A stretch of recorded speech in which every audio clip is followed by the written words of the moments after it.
Hello everyone and welcome to today's episode of What Is on Leadnap Gaming. Today we're talking about SCU.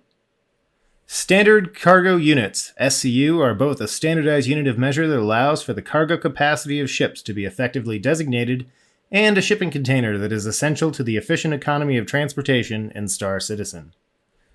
A standard cargo unit is effectively a cubic meter, though in reality the unit is 1.25 meters on each side, thus slightly larger than a cubic meter.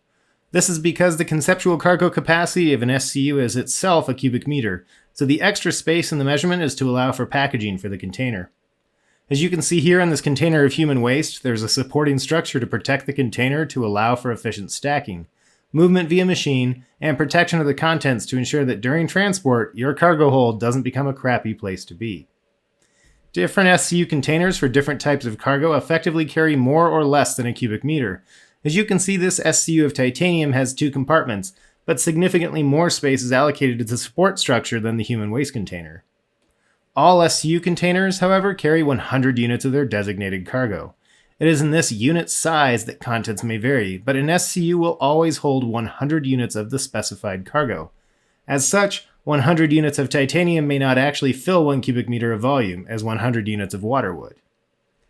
SCU as a system is an improvement on today's palletized systems where only the base is standardized, as SCU containers are stackable, much like Connex containers used today.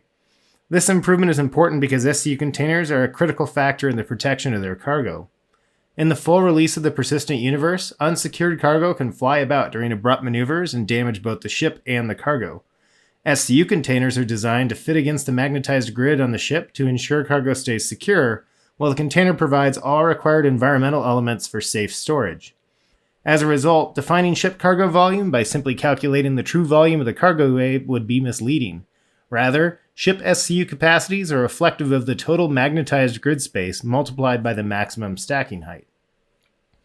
To best understand this, look at this Freelancer Max. The grid space is very clearly marked out, and when full, you can see that the maximum SCU space is less than the total volume of the cargo hold. Other ships such as the Valkyrie, however, do not have a magnetized grid, and they cannot carry SCU cargo, despite having a large bay.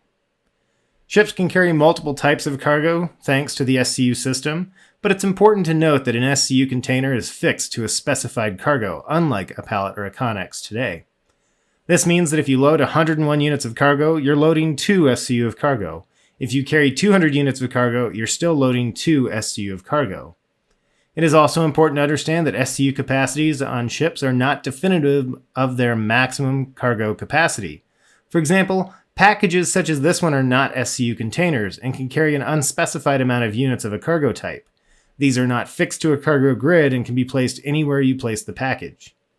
For example, this Warden has no SCU of cargo space, however, it can carry these packages.